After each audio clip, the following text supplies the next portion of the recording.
In this video, we're going to be discussing the transnational cleavage.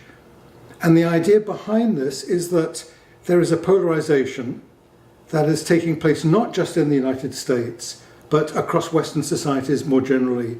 And this is what we want to get inside. This is what we want to discuss. So we're very familiar in the United States with President Trump and the controversy and the tensions that surround the current election. But what we're really trying to probe is the extent to which this polarization can be described in a broad way, particularly in Europe. So it's good to start with a definition. If you see here, what is a cleavage? It's a durable, socially rooted divide that structures conflict in a society. So let's take this one by one. So we talk about a conflict, about the effects of something really big, a big social change, something that is able to turn people's lives upside down. We call it a divide because it polarizes, and therefore the image of the ravine with which we started. And it's durable or likely to be durable, which means it may be with us for 1 or 2 or maybe even more generations. It's rooted because on each side there's people who identify with certain common social characteristics. You can identify them that way, and you can distinguish each side because they differ in terms of these characteristics. And finally, it's structured in the sense that the conflict is such that it's not just determining who you're going to vote for, but it's going to leave an imprint across how you lead your life. The protests you may join or not join, the media that you may choose to watch or listen to or not watch or listen to, maybe even your leisure, what kind of football clubs or tennis clubs or card clubs you might want to join, and sometimes even the friends you choose and the people you marry. Indeed. And the idea comes from Simon Martin Liesbet and Stein the Rokan's famous article. It's a classic article of 1967. And it laid out the history, the historical roots of these fundamental cleavages. And they identify 2 fundamental changes that shaped Western society. The national state, the growth of the national state, the imposition of the state on the nation, creating nations. And second of all, industrialization, this fundamental economic modernization. Each of these transformations gave rise to 2 cleavages that produced the party families that dominated post-war Europe when Liesbet and Rokan were writing. Regionalist parties originated in the resistance of peripheral communities to the rise of the national state and the imposition of national language, national education and national culture. Christian democratic parties formed in defence of religious privileges to resist secular control of education chiefly. And then there's the Industrial Revolution that also produced 2 great oppositions leading to political parties. Liberal parties were formed by the rising urban middle classes to break the chains of aristocratic rule that denied them political citizenship and economic liberty. And then finally, socialist parties, the last and most widespread party family in the Liesbet-Rokan model. It is present in all Western European and now European societies, which expressed working class grievances arising from political repression and economic exploitation.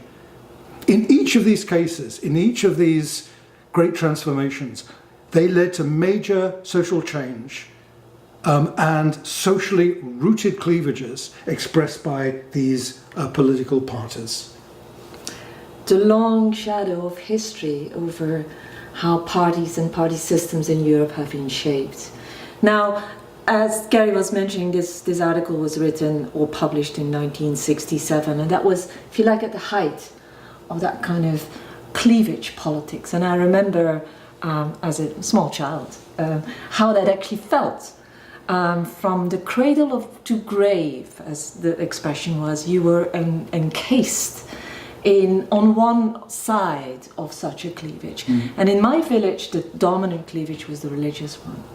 right? I mean, I was on one side, the religious side, and then there was the other side. The secular side. The secular Yes. side, right? And so I would go to school, to a Catholic school. That's where I would start my life. I would join a youth club that was a Catholic youth club. My parents, who were farmers, would be members of an agricultural organization that was Catholic. The doctor, who was a Christian, was part of an organization for professionals who were Catholic, and so forth and so forth. And these different people would meet once a week in the church. We wouldn't meet the other side. They would have their own cradle-to-grave organizations. And the essence was, what tied us together was religion, and what made the people, not me, I was a child, but my parents, made them vote for the same party, which was the Catholic Party. Mm. That was 60s and 70s. By the 1980s, this was all gone, because the cleavages had begun to erode. And I'm telling you my personal story, but this was happening across Europe. Right? And so these old embedded organizations, the organizations that connected you to the political party you were meant to vote for, because it was expressing, defending, and pushing for the recognition of your way of life. Those connections became much looser and began to fall away. And so my friends now are secular and religious. Yes. So that was called de-alignment. Yes. So what you're describing is the alignment of a way of living, all the organizations, and a support for a particular political party. And it was based on that cleavage. So that's kind of alignment, if you like. And what you're describing now is the loosening of that, the de-alignment. Exactly. And there's still remnants around. I mean, what you see now on your screen is a bunch of pictures of the Casa del Popolo, which you would translate as the house of the people, which was tended to be in Italian towns the core for one side of the divide. There, the key divide was mostly around the class cleavage, and it would pit the anti-communist against the communist until deep in the 1980s, in fact until 1990, when the party system, the old party system that was based on that cleavage, collapsed. Yes. But some of these clubs are still around. So the Casa del Popolo that you see here is actually still around and kicking in Fiesole, small village above Florence, right? And the pictures around it give you a sense of even today's activities, from the cradle to the grave. So to the right you see this little announcement that the Casa del Popolo will set up cinema, as a movie, pictures for children. Next to it is a picture of a gathering of young people coming together to celebrate some event. And you see in the back a slogan, Libertà is something. So that really is still a connection with the old kind of communist thing. Look, it was in Italy, it was communist. It was reformist communist. Oh yeah. So when we talk about the working class, it was very similar. It was kind of a slightly to the left, or a left-wing social democratic party. That was its. It was unaligned, totally distinct from communism in the Eastern Bloc. Totally. It wasn't Soviet. In fact, communism. was very much opposed to the Eastern communist, the Stalinist and the post-Stalinist communism. Was very strong, took a strong stance against it. And so you can go around. But what I also want to point out here is, you see at the core the political bar. So the Casa del Popolo, certainly up to the early 1990s, was the core of political education as much as leisure. I'll show you pictures of leisure, including, you see there a band playing for an audience. But it would also set up political meetings, have debates. You see one in the top left corner there. These are still remnants. It's a very different, a much lighter thing. Anyone who wants to have a cheap drink goes to the Casa del Popolo these days. There's a lovely view of Fiesole and Florence. So what was a politics that very much was living in the trenches almost, and avoiding contact, physical contact, even interpersonal contact, between people of different sides of the divide, that has just fallen away to a large extent. It was falling away very quickly by the 80s, 1990s in Europe. Several reasons, but key ones clearly, increasing political sophistication. People would study longer, and there was a sense that people who are more educated wouldn't just let themselves be told which party to vote for. They'd figure it out themselves. They would decide which issues mattered most for them and then let that weigh on their vote and pick among a variety of parties rather than be born and die within a certain worldview that also tells you which one party is supposed to be your party. Well, the question that we're going to ask, or the premise that we're going to explore, is whether there really has been this kind of overall de-alignment, whether we're kind of in some new age of individualism where people are making independent decisions that are divorced from their social background, or whether this is some kind of intervening period where there could be some re-emergence of a cleavage. And our argument, frankly, is that there has been an emergence, a re-emergence of a cleavage, the emergence of a transnational cleavage. And let's take a step back for a second and say, look, what would we expect to see if there really was the emergence of a cleavage? And so this is a slide which sets out 4 basic characteristics of a cleavage model of party system change. First of all, what do we have there? An exogenous shock, an external shock, a fundamental social shock that produces a fundamental political conflict. That was present in the 4 cleavages in Liesbet and Hooghe. And then the question is, well, is it present in the current context? So the idea here, there's a fundamental idea that party systems respond to major social change that shifts the social quo and makes some segment of the population unhappy and produces a political opposition. 2, the response of existing parties is constrained by their brands. And what that refers to is the way in which political parties are rooted.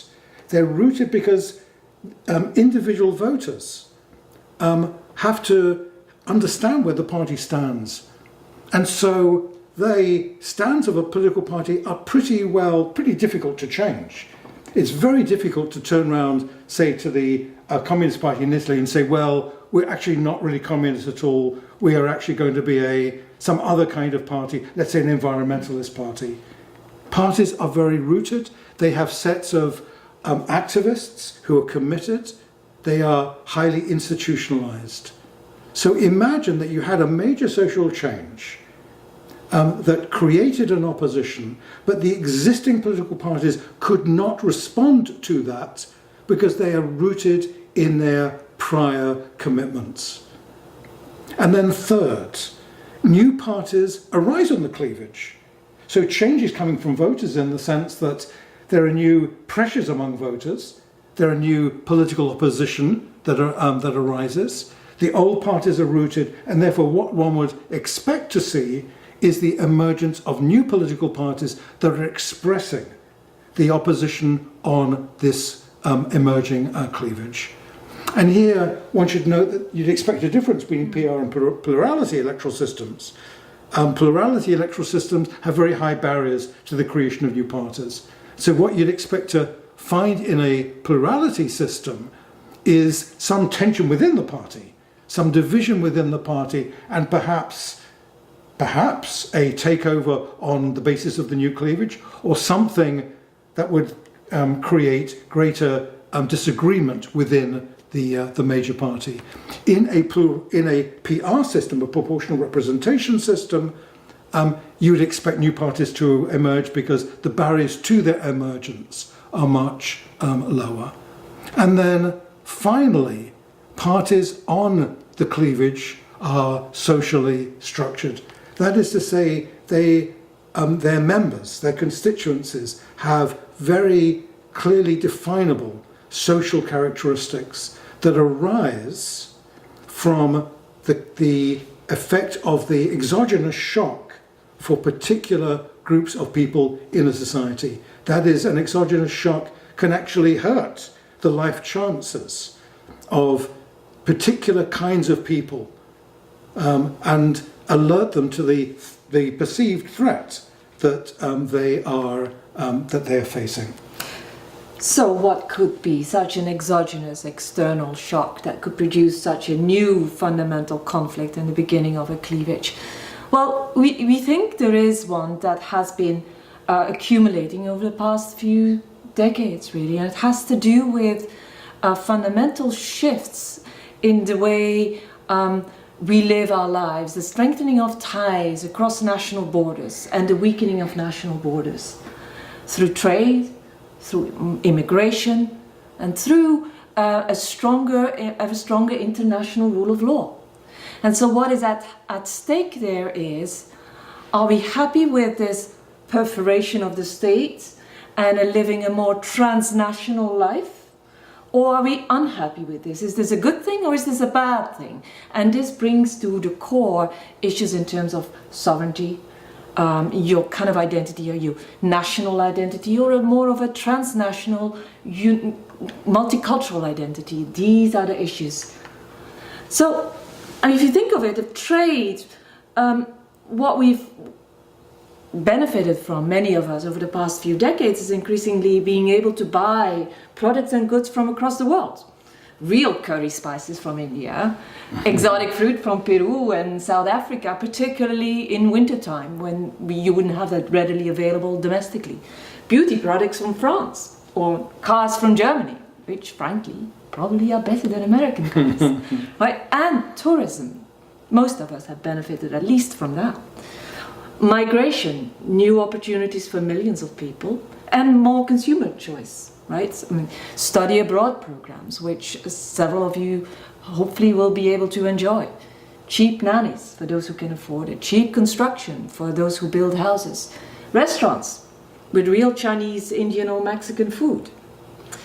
International organizations, the strengthening of international law has been important, because if you want to have these transnational contracts, because this is what you do, you engage in a contract, you want them to be enforceable, and that's precisely what international law does. It creates a web of obligations and enforceability of those beyond national borders. And in Europe, we've talked about this, the single market, the single currency, free movement of people. You can see this physically when you go to Europe's cities. They are very multicultural places. You travel by train, a train that goes from one country to another, and you'll probably have in your wagon people who speak a variety of languages. But not everyone wins from this, or perceives how they win from it. So some people actually really lose from this change. And that is what has been motivating a political reaction, which has been intensified by the Great Recession, which we had in the United States, but which also was very, very deep and sharp in Europe. And in Europe, then in particular, also the migration crisis. So this has generated this change, this transformational change, maybe as big as industrialization, or as the religious conflict that you talked about, Gary, before, say, right? This has generated a political reaction, which has also created new party families. The TAN versus the GAL party family. TAN, transnational, traditional, authoritarian, nationalist parties. And the GAL parties that adhere to green, alternative, libertarian values. Well, let's take these apart and begin with the changes that took place in the early 1990s. Changes in the way in which the international domain was organised, and what you had was actually really quite an amazing coincidence of basic reforms that led to strengthening or the creation of new international organisation. So think about the early 1990s. This is after the Thatcher-Reagan era of neoliberalism. And the idea was that you wanted, that markets were good, and that you wanted to open markets, and in this case, international markets. Let's facilitate migration, trade, and in the context of Europe, international authority.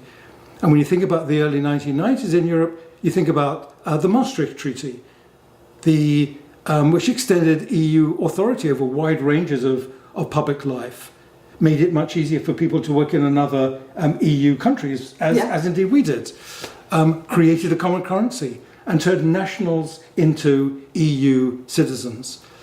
But in the same years, this was a period of tremendous growth in international trade regimes. The APEC, the Asia-Pacific Economic Cooperation, that was signed in 1992, negotiated in the early 1990s. The World Trade Organization moved from GATT, the General Agreement on Trade and Tariffs, to a much more organized, more authoritative organization that facilitated trade. That was signed in 1994, again negotiated in the early 1990s. NAFTA, the North American Free Trade Agreement, was signed in 1994. And alongside that, you had a whole array of regional organizations like the African Union, ASEAN, the Council of Europe, Mercosur, and now we have at least 30, perhaps 35 regional organizations. So there's this amazing kind of movement from the early 1990s and a tremendous increase in international authority, which facilitates or deals with the problems that are created in terms of deepening international transactions. So this picture sums it up, and you can see two things here. One, the vertical axis on the right gives you the increase in number of international organizations since 1975, and so from 55 to about 75 that have really genuine authority. That's about a 36% increase. And the left axis, vertical axis on the left, gives you a sense of the increase in the authority, and particularly the supranational authority of these same international organizations, whereby there's a scale that goes from 0 to 1. 0 would be purely intergovernmental, so national governments retain their veto, and 1 would be purely supranational. National governments would have no say in it. It's independent bodies that make it. As you can see here, essentially these international organizations are still heavily weighted towards national governments, but there's been a significant shift from 0.16 to 0.24 on average, and some organizations are much more supranational. Yeah, so what you've had is the development of strong secretariats, independent bodies, the creation and the development of much stronger what are called dispute mechanisms, that is some kind of court system at the international level. And sometimes international parliaments, assemblies that represent either national parliaments or that represent interest groups, public interests and so forth. In short, a shift from intergovernmentalism towards greater supranationalism. Indeed. And one of the other kind of effects of this, connected to this, is this tremendous increase in global trade. And what you see here is an indication of the absolute extent of international trade and the proportion of international trade in relation to world GDP. And until around 2000, from 1980 to 2000, world trade is keeping kind of step in step with global GDP. That is the gross domestic product, the economic product of countries across the world. But from 2000, there's a change in the trajectory of global trade in relation to GDP, a vast increase.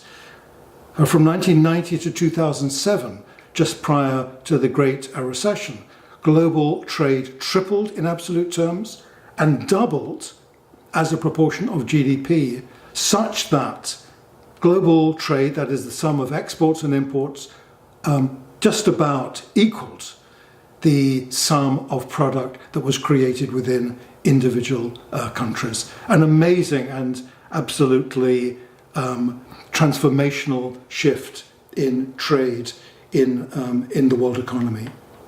And then there's finally immigration, and here you see the pictures for Europe. Look, Europe in the 50s and 60s was primarily an exporter of immigration, of migrants. But by the end of the 20th century, that had turned around. It became the chief destination.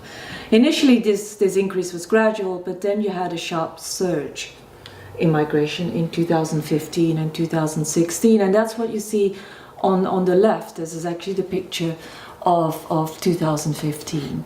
2.6 million immigrants arrived from outside the EU, half of them seeking asylum. That had a lot to do with refugees from civil wars in Syria, Iraq, Africa, and that was a big increase from about 600,000 a year in the year before, in 2014, to 1.3 million in 2015 and again in 2016. We are down now, and there you see on the right the temporal pattern. You're down again to about 600,000 a year, people from outside the EU who want to move to the European Union. So the impact differs hugely, as you see from on the left one there, both in terms of where the migrants come from and which countries are then the immediate destination. It's mostly from across the Mediterranean, right? And where the migrants end up, which is mostly in the north of Europe, and you see particularly that very high bar in Europe. But what is interesting is that the issue of migration as of itself, and immigration more generally, has become divisive across Europe. Let's recap. Yeah. The transnational cleavage has at its core conflict about the nation and national community. And it's most sharply expressed in conflict over trade, migration and international governance, especially European integration. Mm-hmm. So it's the nation and nationalism that are the focal points of the cleavage. And what we have described so far is the exogenous shock to Western democracies, the sharp rise in trade, in immigration and in international governance. And in Europe, supranationalism in the European Union.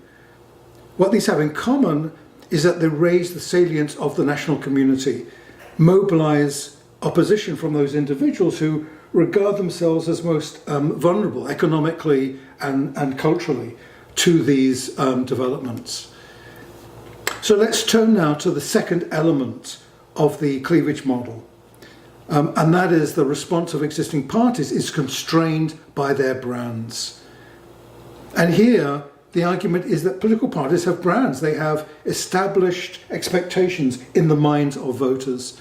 And these established expectations, these brands, are very, very difficult to replace or to even change. Anybody who is working with an individual company, trying to change their brand legacy, it's an enormously difficult job to do. Perceptions are formed and they're hardened and fixed by experience. It's not simply by what you tell people. You can't simply tell a person, I wish to change my brand, but you have to show them in terms of their own experience. And that's an incredibly difficult thing to do. So the established parties that we're talking about, the Christian Democratic, the Social Democratic, the Liberal, Conservative, these have established brands over extensive periods of time, over decades and sometimes even longer. And this is what we're going to show in this segment. So you wouldn't expect these parties to shift a lot. And so how are we going to go, how to know this? Yeah? Well, we can do this by comparing the policy position of these parties, or a political party, a mainstream party, in the past with its position at some later point.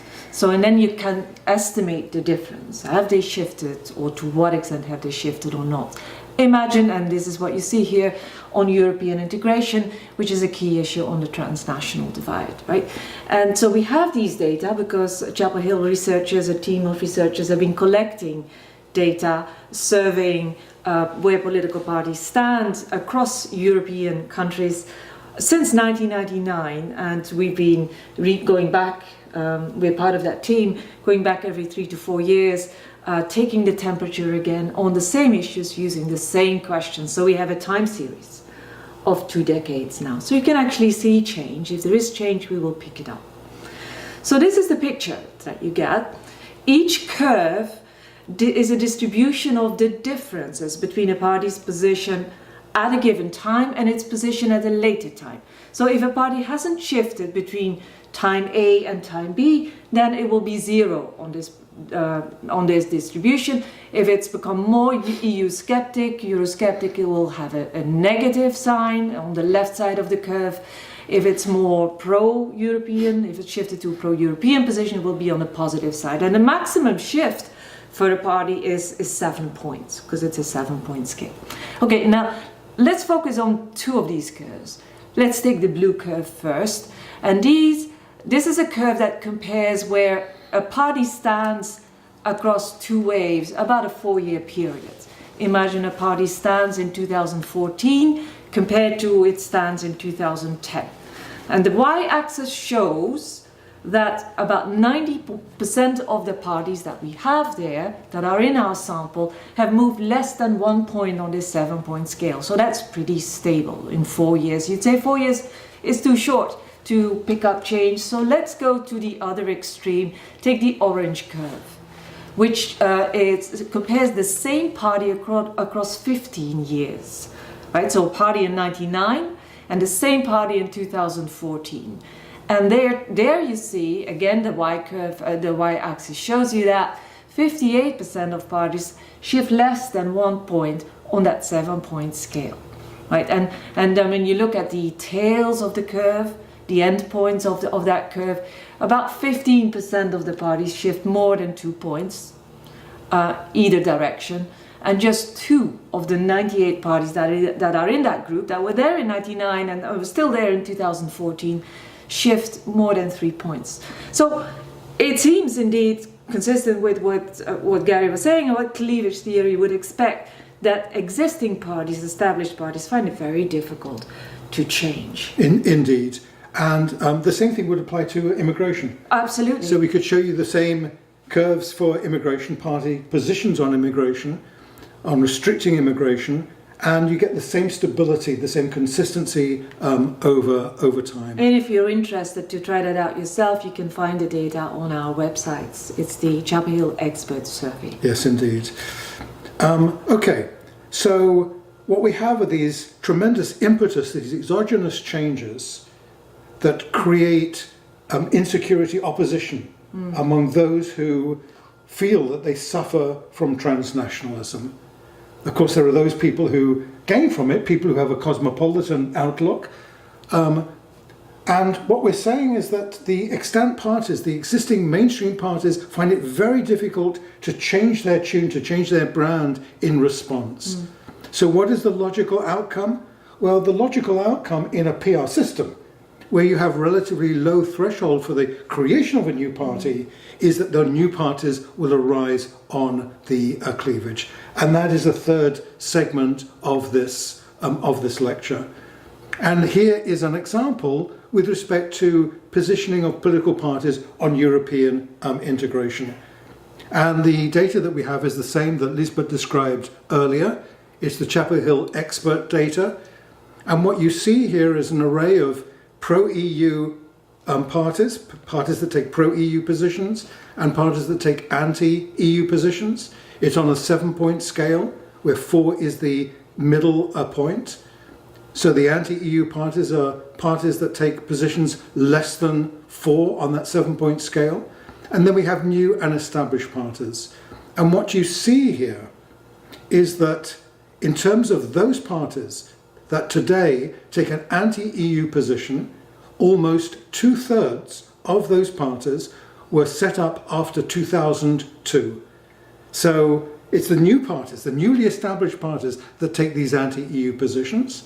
And among the new parties, that's the column under new, over half of parties that were created after 2002 take anti-EU positions. So you see that this anti-EU-ness, the anti-EU positioning that political parties take, is very much linked to the fact that these are new parties that tend to take these positions that are biased towards these anti-EU positions. And once again, we could show you similar trends for immigration. But let's go now to the fourth and the last expectation that we draw from cleavage theory, and that is that these political parties, these new political parties that position themselves on that cleavage, are socially structured. Yes, they're socially structured. And what is the aspect of social structure? Well, it's not occupation particularly, it is decisively education. And why is it education? It's education for both economic and for cultural reasons. Think if a person is not educated in a world of transnationalism, where we have extensive trade with countries that had a lot of former peasants who are now mobilized into production industry, say China and other East Asian countries. So you've got a person who's uneducated or less educated in the West, who's now having to compete in terms of production, in factory wages, with people who are mobilized across the world. And so it's very tough for someone who's uneducated to sustain their income in a global competitive environment. And the same with, even domestic industries. Think of the cleaning industry or the construction industry, which doesn't need to compete, is not competing with Chinese workers, but is competing with recent immigrants who are often eager to work and maybe willing to work at lower wages, and that makes it more difficult for individuals who used to make their bread in those industries, natives if you like, to compete and make a good living. So education becomes so important, and it's also important for cultural reasons. What education does, it allows a person to see things, to see a way of life from the other side. It is a key to creating empathy for others who are not like yourself, who come from different cultures, who have different ideas. And it gives the impetus to tolerate and embrace those individuals who have alternative lives. Now, the thing about education is that it's not simply choice, it's not volition. It's chiefly, if you want to know whether someone is educated, take a look at them as a baby and say, who are your parents? How many books do you have in your household? Higher education is actually intergenerational. It's actually chiefly an inherited characteristic depending on the opportunities that you have in the context and in the parents, in the world in which you're brought up. And so it really is a social characteristic. And here you have a figure that illustrates how important education is for political parties established on the transnational divide. So what we're doing here is we now actually use public opinion surveys, so not party surveys, right? And we know from each of the respondents which party they voted for. And then we also know, how educated they are, because that's also part of the survey. So what we're doing here is we compare the proportion of people who say they vote for this or that party in terms of what proportion of people have taken a higher education, right? And so what you see on the left is a table that reports whether or not people with higher education, which is defined as those who've completed post-secondary education, whether or not these people are over or underrepresented relative to the average people in the country who have a post-secondary education degree, right? So what you see on the table on the left is overrepresentation by party family, and you see at the top the Greens and at the bottom the tan parties, and on the right you get a pictorial presentation whereby the thickness and the color indicates how different the educational composition is of the party electorates. So black means that there is a big difference, more than 30%, between the composition of parties on one party family versus the other. So the black line here between Greens and Tan Party. Yes, and you see two things from this graph. The first is that the thickest line, the black line, more than 30%, is simply between Green parties and Tan parties. I mean, that is the sharpest distinction in terms of the proportion of highly educated individuals who support those respective parties, and that nowhere else do you see this. There's no appreciable difference between Social Democrats, radical left parties, Conservative and Christian Democratic voters.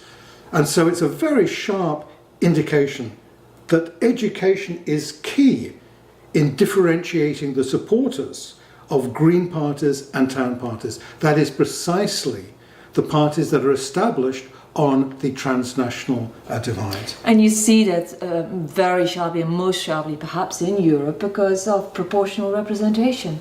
That is, you actually can, the system, the electoral system can produce, can translate social cleavages very accurately in specific parties that specialize for the constituencies that have that kind of very opposing set of views. That is true. And one sees the same, sometimes to a lesser extent, sometimes to a stronger extent, in parties in plurality electoral systems after they've been transformed. I mean, it's not a matter of creating a new party, no. It's a matter of transforming an existing party. Yes. But when you look at Republicans and Democrats, you see the same thing as well.